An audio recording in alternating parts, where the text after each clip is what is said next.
Paul Ryan playing it safe, I think we could say, saying I didn't want them involved in our process. I'm not going to get involved in their process, but did say that from what he's been briefed on, it does track along the lines of the House bill that they passed. Yes, that's what he says. But I think that it's also fair to say that Mitch McConnell, you are going to be banking on the fact that the Senate bill is going to be a nice contrast to the House bill for lots of reasons. First, just listen to the President of the United States himself saying in private that the House bill was mean, and then last night in public in Iowa talking about the fact that he's hoping and he believes that the Senate bill has heart. That obviously is a big way to put olive branches out there for the many moderate Republicans in the Senate who were not comfortable at all with the House bill, the cuts to Medicaid, and many other changes that they made. The issue, of course, is, as you well know, Kate, is that the Senate Republican leadership has to make that very, very difficult balancing act between the moderates and the conservatives. And this is, we have to keep saying it over and over again, just like we did when this was going through the House. This is about negotiations inside the Republican Party, inside the Republican caucus. Democrats are not part of this because they're not playing ball with each other, frankly. So right now we have their senators who are fanning out across the Capitol, actually reading the document, trying to figure out exactly what's in it. Hold on one second. Let's go to the House floor. There seems to be some tensions flaring there. Let's listen in. Ranking Democrat on the Senate Finance Committee, my colleague, the distinguished senator from Texas, is on the Finance Committee. He knows that I know something about writing bipartisan health reform bills. I've written them. They become law. I can tell my colleagues I have not once been asked to be part of any bipartisan effort with respect to this legislation. And I think, colleagues, it's real clear what is going on here. Senate Republicans are going to keep telling Americans they're fixing their health care right up until the second it gets taken away. Now, as the ranking member of the Finance Committee, I find it bizarre that a health bill of this importance was hidden for so long behind closed doors, denying the American people the opportunity to see it together in an open debate. There have been no hearings on this dangerous, destructive proposal. Not one hearing on whether Medicaid should be slashed to pay for tax cuts for the fortunate few. Not one hearing on whether the bedrock protections for those with pre-existing conditions ought to be shattered. Not one hearing on whether Americans should face higher costs, along with annual and lifetime limits on insurance coverage. This secretive process of concealing and rushing this bill, which until today had been seen by nobody outside of the Republican leadership and their lobbyist allies who dwell on K Street.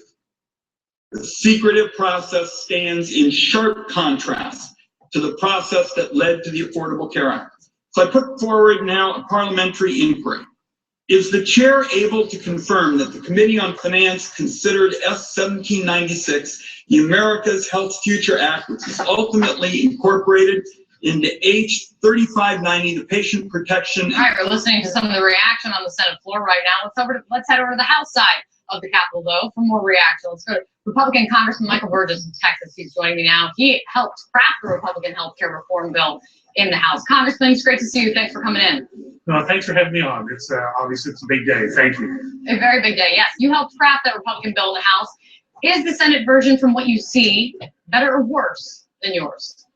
I think I would agree with the speaker. I heard some of his remarks as we were leading into this segment that it does track the House bill, and I think that's good. I have not had a chance. I literally have just printed off a copy and put it on my table as I came over here to do this interview.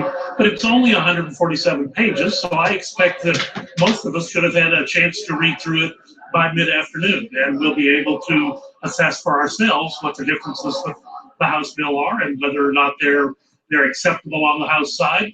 The Senate still has an enormous amount of work to do. As you know, they'll receive a CBO score in a day or two, and there will be a lot of discussion over that. And then they will have, I think, a 24-hour period where they amend the bill on the Senate floor. And that will be a fairly involved process. We had a 28-hour markup in our committee in Energy and Commerce, and that was fairly instructive. We have another 18 hours in the Rules Committee that I'm also on, and that was fairly instructive. I think the Senate work on the Senate floor will also be instructive, and I encourage people to watch and to monitor themselves and don't just. Randall, are you first or? I think I'm second. You're second, or you're for George, you're first? Okay, George is first. Okay. How do you like the healthcare, folks? It's going to be very good.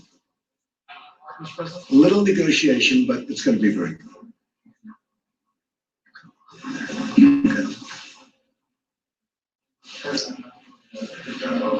Oh, no, I'll go over. All right, so there you have it. Short and quick from President Trump. There's a little negotiation, but it's going to be good. Let's get back to Congressman Burgess. I hope he is still with us. So, Congressman, we just had a little hot take reaction from President Trump right there. I'm glad you did it. Thank you. I'm so sorry It is going to be good, and he's right. And look, we have spent more time on this as a legislative branch than probably he would like. I hope we have a product that will be acceptable to both sides of the Capitol building, because we do need to put something in his hands. Look, the president ran on this issue. We ran on this issue. It is important that we put a deliverable in the president's hands, and there is other important work on the economy and taxes and jobs that needs to happen. Congressman. And this is holding things up. On the president did acknowledge last night in speaking that he wanted the Senate bill to have heart. That was his words. That means he didn't think that the House bill had that. Do you agree with that? I didn't hear him say that the House bill did not have heart, but I agree with him. Yes, we do. He said behind closed doors that he thought the House bill was mean and cold-hearted. Yeah, I didn't hear that. But look, the president has provided us the leadership to get to this point. It has been a long time coming, so I'm grateful for that leadership that he has provided. It's up to us for the next steps. And I do want to stress this. When people complain that you didn't go far enough or you went too far, this is the next step in a very long process. And when Obamacare passed, that was the end of the story. There were not enough votes to come back to the Senate to do anything at all. So that was it. You pass a 2,700-page bill and you're done. This is the first step on the process of bringing more market sensitivity back into our healthcare system, which I believe has been sorely lacking for some time. Look forward to having you read through the bill so we can get your full reaction to it once you can actually see all the details. Congressman, thanks so much for your time. All right, thank you. Of course, Rick Newman of Yahoo Finance columnist. He's been sitting with me here through the hour. You've been reading through. What's your hot take on this? There's some of the initial reaction, Rick, from the Senate, some applauding what they're reading, but also Mani Raja, who folks have been speaking to, folks, Orrin Hatch says that he thinks this is going to be hard to pass the bill. A lot of differing points of view in 1 week may not be enough time. I think for matters of public discussion, this is more or less the same as the House bill. So right now, everyone's trying to figure out how does this differ? Does it thread the needle in the Senate? But in general, it does the same thing the House bill will do. And ordinary people are not going to make a distinction between do these Medicaid rollbacks occur in 4 years, 6 years, or 8 years? I mean, the headline is just going to be, Trump care rolls back Medicaid. I think this is an extraordinarily hard sell. I think the Republicans are in a legislative dead end here. Let's just keep in mind, the Affordable Care Act now has an approval rating around 51, 52%. It's just over half Americans. The highest approval rating for Trump care is in the mid-30s right now, and some of the approval ratings are below 20%. So the Congress is basically trying to replace something that has generally become popular with something that is not popular. It's hard to see where they go with this. I mean, frankly, you could argue that this is completely crazy. Let me bring in Rana Faroohar on this as well. Rana, any surprises in here? What's your take? Well, the only surprise is that there's been so much secrecy, although maybe that's not a surprise. I mean, I agree. I think that this is going to be a bill that's going to disappoint a lot of people. It's going to be something that's going to be very tough for folks in the Senate to take home during summer recess and say, yay, 23 million people are going to be without health care. But it does get rid of a lot of the things that Americans said they didn't want. They didn't want the individual mandate. They didn't want Obamacare tax. But I think that the headline is going to be 23 million people without health care. I think that at a time when, wages are still stagnant, when demand is an issue. And the healthcare market in general has become incredibly bifurcated. Rich people can afford healthcare. Everybody else has a hard time with it. That's what people are really going to feel at a visceral level. I do think it's going to be a hard sell. And I think economically, it shows that the Republicans have become hostage to ideology instead of what works. And the Republicans actually as a party used to be pretty good at saying what works on the ground rather than we have this big theory and we're gonna do things based on that. This is a bill that is meant to just repeal Obamacare because that's what they promised to do. It's not something that makes, to me, a lot of sense economically.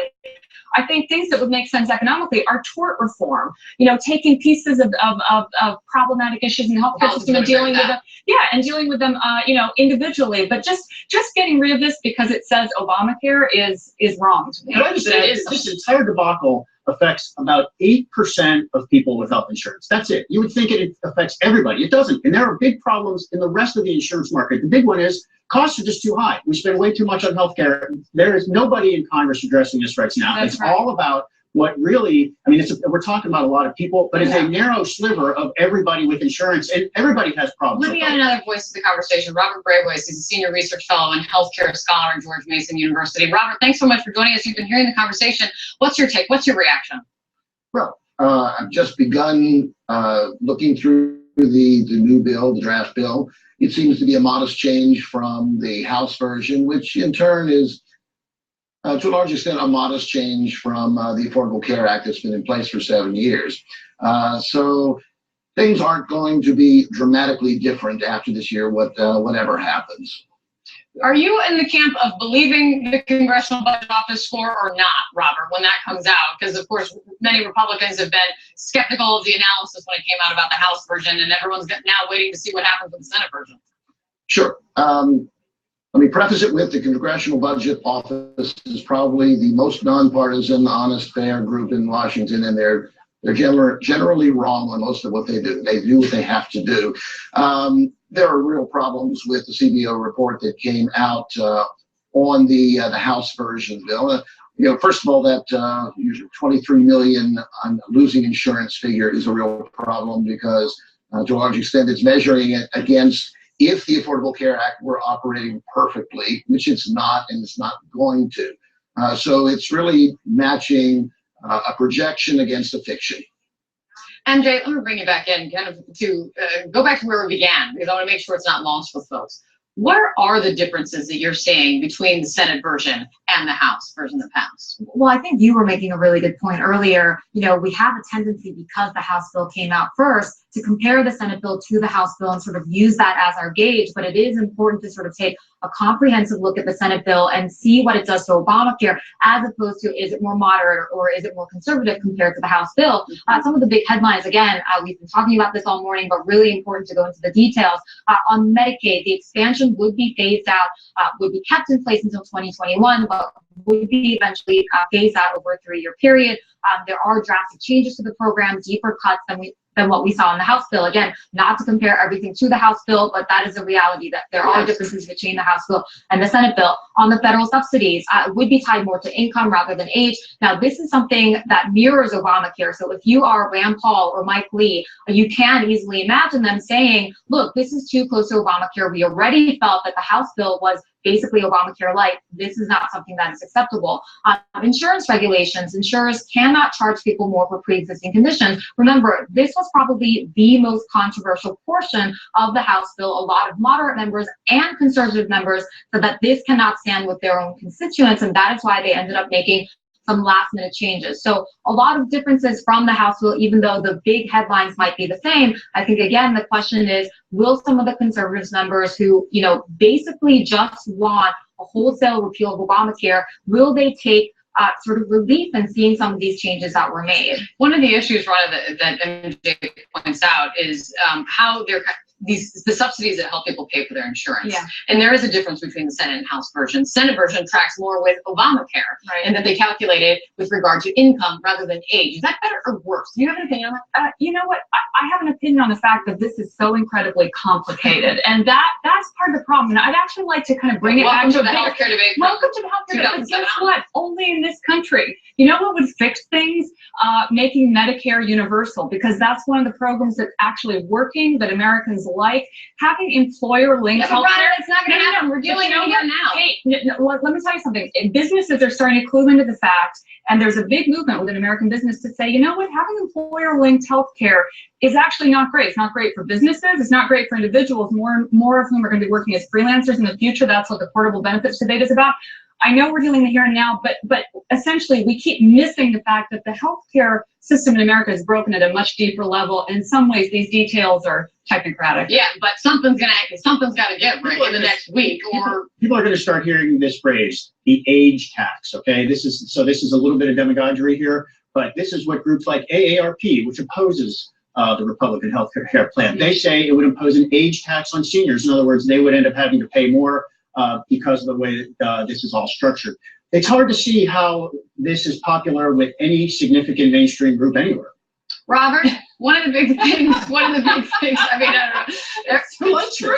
I mean, it's amazing. This is the Let's go to Robert. Robert, on this one, I mean, what I've heard from Republicans here is Republicans say, some of the Republicans say they like it better than Obamacare in 100 ways. That's from John McCain. One of the things that the president wanted to see is that there was more heart in this bill. Is there a way to measure if there's more heart in this bill? I don't know. They didn't teach me that in graduate school, how to measure heart. But it's look, it's got a number of things that from a conservative standpoint would be attractive. It gets rid of a lot of taxes, some of which I think are important to get rid of. The medical device tax, for instance, which has the effect of stifling the development of things that can actually make care better and less expensive. As for the subsidies, look, it's 7 years ago, the Affordable Care Act was passed, and what it did was it promised a whole lot more services to a lot more people without producing any more doctors, nurses, hospitals, or anything else. The question is, I looked at the House version. I didn't see much difference on that. We'll have to see whether the Senate version does that. I'm not sure it does.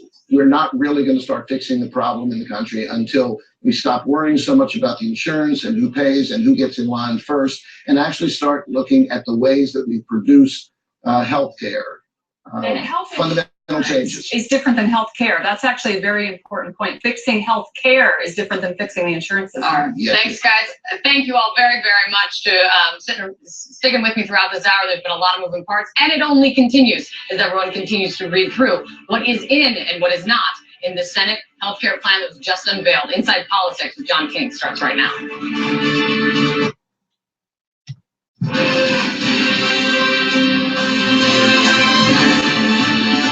Thank you, Kate, and welcome to Inside Politics. I'm John King. Thanks for sharing this busy news day with us. A very busy hour ahead. CNN has exclusive and important new details about the president's conversations with intelligence chiefs about the Russia election meddling investigation. And Nancy Pelosi just moments ago responding to Democratic critics who say it's time for her to go. But we begin with another major breaking news story unfolding as we speak this hour. Senate Republicans just unveiled their Obamacare replacement plan and admit they are still short the votes to pass it. Conservatives aren't thrilled because the plan falls way short of a full Obamacare repeal. Moderates are mad because, among other things, the Senate plan slashes Medicaid funding for the elderly and the poor, and at the moment contains no money to help with the opioid epidemic. Senate Majority Leader Mitch McConnell calls this new framework a good start. And while he says changes are welcome, he wants to fast-track the final vote next week. Through dozens of meetings open to each and every member of the conference, we've had the opportunity to offer and consider many ideas for confronting the Obamacare status quo. We debated many policy proposals. We considered many different viewpoints. In the end, we found that we share many ideas about what needs to be achieved and how we can achieve it. The president said the House bill was mean. The Senate bill may be meaner. The Senate Republican health care bill is a wolf in sheep's clothing. Only this wolf has even sharper teeth than the House bill. As you can see, the bill just out a little more than an hour. The partisan debate starting very quickly. With us to share their reporting and their insights. CNN's Dana Bash, Michael Scher of the New York Times, Karen Demersion of the Washington Post, and CNN's Neil Malika Henderson. To Capitol Hill first, though, and CNN's Phil Mattingly. Phil, the secret negotiations are over. The bill is now public. What are the biggest policy headlines, especially when you look at the Senate proposal and compare it to the House bill? Yeah, I mean, I think you have to view it through both the policy and what it means to that effort to try and get 50 votes, as you were talking about. Look, no question about it. On Medicaid, we had a lot of expansion state senators who were very concerned about what the House bill did. They got a little bit of a win here. There's a more gradual phase out of the Obamacare Medicaid expansion program. But those same senators voiced a lot of concerns about proposed extended cuts to Medicaid that had been out there from people like Senator Pat Toomey. Well, those are in the bill starting in 2025. So if you think about the House bill, John, which cuts, according to CBO, $880 billion over 10 years from Medicaid, these would be more dramatic cuts. Now, regulations, these were a huge issue in the House, obviously a very big issue for conservatives as well. They took a different track. They didn't do the state waivers like the House bill did.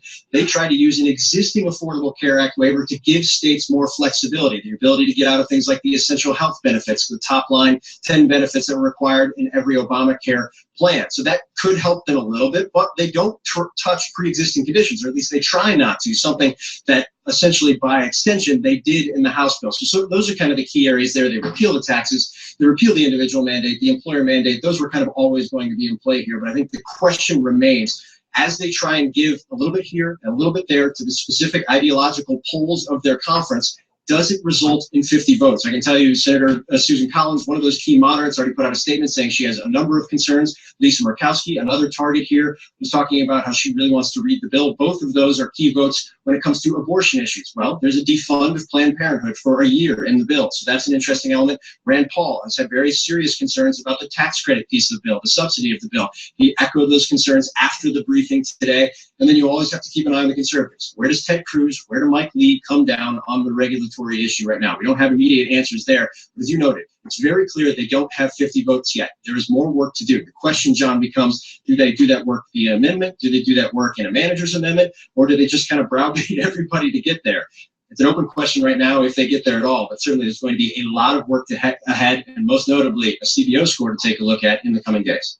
And we know what the CBO score did to the debate on the House side. Phil Madden, we keep wandering those halls. If you find anybody who's relevant to this debate, got reaction, give us a ring. We'll get you back on TV. Let's come into the room now. And as we do, we're going to talk about the delicious politics, the partisan divide, the tough internal Republican divide here in Washington to get the 50 votes. But if you're watching at home somewhere out there in America, what does this do to me? Let's put up some of the details of this bill. This is what we know about it. And remember, this is what the leader calls a discussion draft. This will change somewhat. The question is, how much can they change it? We know the Senate bill would phase out the Medicaid expansion slower than the House bill. Medicaid expansion was a big part of Obamacare. States had the flexibility to change the Medicaid program to help the poor, to help the elderly. But the Senate bill also has more dramatic cuts to Medicaid down the line than the House bill. There are tax credits to buy insurance. They're more generous. That's the heart President Trump has talked about. The tax credits are more generous than the House bill and the Senate. As Phil just noted, Planned Parenthood is defunded for 1 year. Forgive me, but that sounds like a cop-out. They're trying to get the moderate votes. They're not trying to, it's only 1 year, so they try to keep the moderate votes instead of take a stand one way or the other there.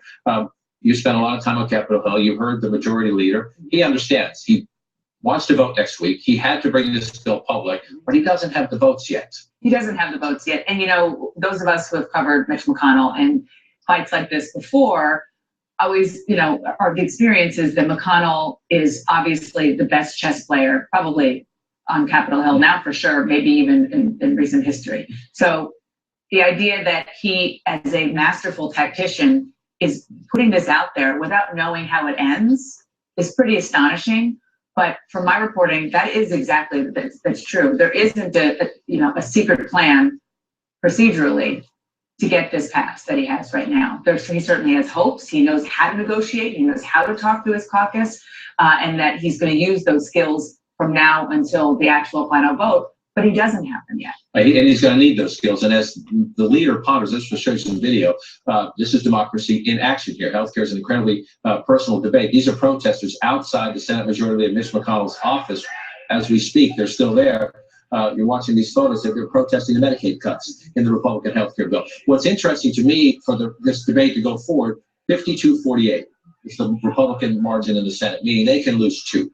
If Mike Pence breaks the tie, they can afford to lose 2. What happens? They're going to try to fast track these amendments. Mitch McConnell says all amendments are welcome. Don't criticize our secret process. Here's your chance. But if a Republican like Susan Collins proposes an amendment, will the Democrats vote for it, knowing that if it moves the bill and then you'd lose Mike Lee, Rand Paul, Ted Cruz, you don't have the votes for the end? Can the Democrats, even though they weren't involved in this, actually now be involved in pushing it one way or the other that makes it unacceptable to 50? I think it really depends on which Democrat you're talking about. Are they up for re-election in 2018? And is it an issue that they have really staked their reputation on already? A really interesting one is going to be the opioid legislation that doesn't exist yet, but odds are somebody's going to try to insert that into the bill. And will senators, Democratic senators from places like West Virginia, from places that are hit hard by this crisis, really be able to say, well, I didn't do it because there was procedurally a more bigger game here down the line that I couldn't vote for? That's difficult to translate to people at home when it's an issue that you've said you care about, that they care about. So you'll probably see a splintering of the Democratic caucus on a lot of these different amendments when it hits issues like that. But the key test here is for the Republicans. This has been since long before Donald Trump came on the scene as a Republican politician. This has been their mantra. This is their dividing line. It was huge in the 2010 elections, the 2012 elections, the 2014 elections, the 2016 elections. I suspect on the flip side, it will be in 2018, 2020, 2022, and beyond. But I want to listen to just a little bit of sound from President Trump just moments ago. He's at a big meeting at the White House, and this issue came up. He didn't say much, but what he said is interesting. How do you like the healthcare folks? How do you like healthcare? It's going to be very good. How that part? A little negotiation, but it's going to be very good. Interesting in the sense that they do need to go negotiate in the Senate. To get the 50 votes, they need to negotiate. But one of the things Mitch McConnell has begged the White House, and I'm told the president directly, and has told people on the staff, please stay out of this. Please stay out. Let us do the Senate. Let us do the Senate business. Because remember, when the first House bill came out, Speaker Ryan told the White House, just leave me alone. This is the best I can do. And the president tweeted out, now negotiations. Yeah, and you know, they got essentially 7 days, I mean, or a week or so to get this done. Maybe there's a short enough time where the president can stay mum on this and won't do things that we know he's done in terms of the House bill, calling it mean. Because we do know Mitch McConnell wants to get this done. I mean, they want to be able to go back to their districts and say that they've gotten this done, the repeal part, which real conservative people want to see the repeal part of it, and then the replace part of it. But they've got so much work to do here in terms of this bill. And then the CBO score is essentially going to reset the conversation on this. And we do know that how much does it cost? How many people lose their health insurance? What to do with the that's deficit? what Trump is going to be listening to, right? I mean, he's been briefed a bit on this. His staffers have been briefed on this. But I mean, from what we know about this president, a lot of sort of the branding of it is going to come from cable news, and he's going to be listening to that. Can they, with a straight face, call this Obamacare repeal? Well, see, that's the striking. It's Obamacare replace or Obamacare fix. It does not rip all the roots of Obamacare. No, and in fact, think about what now that we have both sides of Capitol Hill weighing in on kind of what the Republicans want to see, it essentially buys into the basic underlying thought of how Obama and the Democrats decided to structure this. I mean, whether you phase out Medicaid a little bit faster, a little bit slower, whether you do one thing with the subsidies or the other thing with the subsidies, you're still using government money to subsidize people so that more people can buy health insurance. I mean, that is not the kind of repeal that certainly many of the real sort of hardcore, the Mike Lees of the world sort of expected and wanted, and whether or not the Republican kind of people on the ground, their supporters will think this is you are getting rid of the Obamacare taxes. You are getting rid of the employer mandate. You are getting rid of the individual mandate. Those are three of the big pillars of Obamacare. So you're taking out, Mitch McConnell once said, what, root and all, and you're pulling out some of the roots, but you're leaving some. Around, but the basic idea that government has a role to play in providing people health care, I mean, that remains intact. It's a victory in some ways, as you said, for Democrats and Obama. It does, and it's the same pickle that Republicans in the House found themselves in. And that is because all of them and the President of the United States promised over and over again the pre-existing condition, the ban, not allowing insurance companies to not take you if you have a pre-existing condition. That's not going anywhere. Well, if you start with that is one of the core roots keeping up the Obamacare tree. And if you don't repeal that, then you have to find ways to work around it, which is why you could never formally, fully take Obamacare away and put a completely Republican kind of a piece of legislation that is full of Republican ideals and philosophy. It's taking basically the philosophical core of Obamacare, though, and preserving that, and it's not preserving the whole funding structure and the setup structure that made it sort of. It didn't ever fully work financially, but it could have. maybe with some fixes gone down that line. When you get rid of the individual mandates, you don't have enough people buying into the system, then you can't cover as many things as you wanted to cover in the system.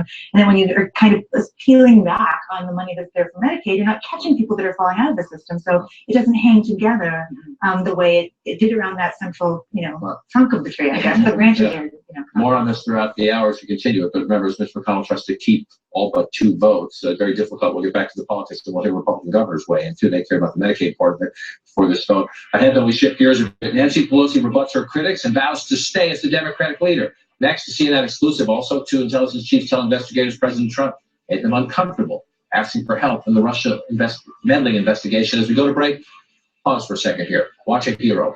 Capitol Police Officer Crystal Griner, just released from the hospital, is a southpaw, throwing out the first pitch at last night's Congressional Women's Softball game. Amen to that.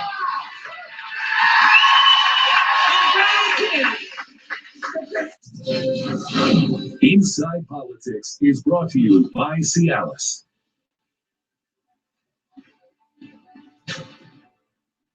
Will you be ready when the moment turns romantic? Cialis for daily use treats ED and the urinary symptoms of BPH. Tell your doctor about your medicines and ask if your heart is healthy enough for sex. Do not take Cialis if you take nitrates for chest pain or Adempas for pulmonary hypertension, as this may cause an unsafe drop in blood pressure. Do not drink alcohol in excess. To avoid long-term injury, get medical help right away for an erection lasting more than 4 hours. If you have a sudden decrease or loss of hearing or vision or an allergic reaction, stop taking Cialis and get medical help right away. Ask your doctor about Cialis. She's nationally recognized for her compassion and care. He spent decades fighting to give families a second chance. But to help others, they first have to protect themselves. I have AFib. Even with the nurse is implicated, and it puts me at a higher risk of stroke. That would be devastating. I had to learn all I could to help protect myself. Once I got the facts, my doctor